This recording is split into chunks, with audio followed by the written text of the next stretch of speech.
Hello കൂട്ടുകാരെ, പുതിയൊരു വീഡിയോയിലേക്ക് എല്ലാവർക്കും സ്വാഗതം.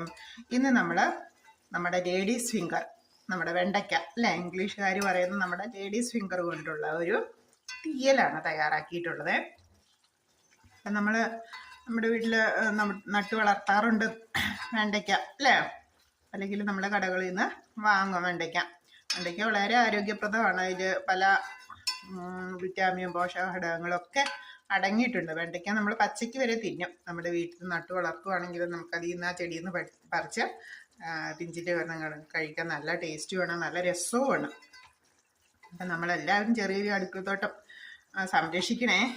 ഈ സമയത്ത് നമുക്ക് ഈ കാലഘട്ടത്തിൽ നമുക്ക് സമയമില്ല. എന്നാൽ പോലും നമ്മൾ ഒരു 10 ചെടിച്ചട്ടി വാങ്ങി അതിൽ അല്പം മണ്ണും കരിയിലൊക്കെ നിറച്ച് നമ്മുടെ അടുക്കള വേസ്റ്റൊക്കെ ഇട്ട് നമ്മൾ പയറും ചീരയും ബീൻസും വഴുതനയും തക്കാളിയും ഒക്കെ വെണ്ടയൊക്കെ നമുക്ക് പിടിച്ചോളും. ഞാനിവിടെ ചെടിച്ചട്ടിയിട്ട് അങ്ങനെ പിടിപ്പിച്ചിട്ടുള്ള അനുഭവം വെച്ചിട്ടാണ് ഞാൻ പറയുന്നത്.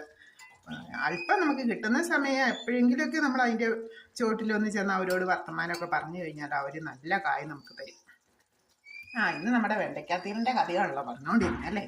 അപ്പോൾ നമുക്ക് അതിലേക്ക് വരാം. അതിനായിട്ട് നമ്മൾ തയ്യാറാക്കിയിട്ടുള്ളത് ഒരു ചട്ടി അടുപ്പത്ത് വെച്ച് എണ്ണ ഒഴിച്ച് അതിലേക്ക് നമ്മൾ വെണ്ടയ്ക്ക നൈസായിട്ട് അരിഞ്ഞ വെണ്ടയ്ക്ക ഇട്ട് കൊടുക്കുന്ന വെണ്ടയ്ക്ക ഇട്ട് കൊടുത്താൽ നന്നായിട്ട് നമ്മൾ ഉള്ളിക്കറിയൊക്കെ വെക്കുന്നത് പോലെ ഈ വെണ്ടയ്ക്ക എണ്ണയിൽ കിടന്ന് നന്നായിട്ട് വഴറ്റിയെടുക്കണം. ഈ വെണ്ടയ്ക്കയോടൊപ്പം തന്നെ നമുക്ക് 4-5 ചെറിയ ഉള്ളി, പിന്നെ ഒരു കഷ്ണം ചെറിയ ഇഞ്ചി പൊടിയായി അരിഞ്ഞത്, കറിവേപ്പില എന്നിവയൊക്കെ ചേർത്ത് കൊടുക്കാം കേട്ടോ. അപ്പോൾ അതൊക്കെ കൂടെ നന്നായിട്ട് വഴന്ന് വരുമ്പോഴേക്കും നമ്മൾ ഒഴിച്ച എണ്ണ അത്രയും നമുക്ക് ആ പാത്രത്തിലേക്ക് തെളിഞ്ഞു വരും.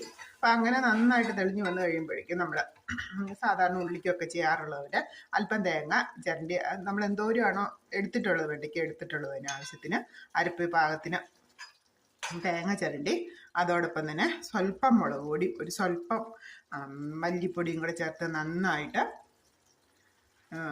സ്വല്പം എന്ന് പറഞ്ഞാൽ ഒരു 1/2 സ്പൂൺ മുളക് പൊടി എടുക്കുക. നമ്മൾ എന്തരിയാണോ എരിവിന് ആവശ്യത്തിന് നമ്മൾ എടുത്തിരിക്കുന്ന വെണ്ടയ്ക്കായ്ക്ക് എന്തുമാത്രം എരിവുണ്ടോ അതനുസരിച്ച് 5-6 മാത്രം മുളക് പൊടിയാണ് ഞാൻ ഇവിടെ എടുത്തിട്ടുള്ളത്. മല്ലിപ്പൊടി ഒരല്പം മാത്രം മതി, ഒരു പേരിന് മാത്രം മതി. പിന്നെ നന്നായിട്ട് നമ്മളത് വറുത്തെടുക്കണം. തേങ്ങ ബ്രൗൺ കളർ ആകുന്നവരെ വറുത്തെടുക്കണം. അങ്ങനെ വറുത്തെടുത്ത് കഴിഞ്ഞാൽ അത് മിക്സിയിൽ നന്നായിട്ട് കുഴമ്പ് പാകത്തിന് അരച്ച് നമ്മൾ വഴറ്റി വെച്ചിട്ടുള്ള വെണ്ടയ്ക്കയിലേക്ക് നമ്മൾ ചേർത്ത് കൊടുക്കുക. ആ സമയം അരപ്പ് ചേർത്ത് ആവശ്യത്തിന് അധികം ചാറ് വേണ്ട, കുറുകി എടുത്താൽ മതി.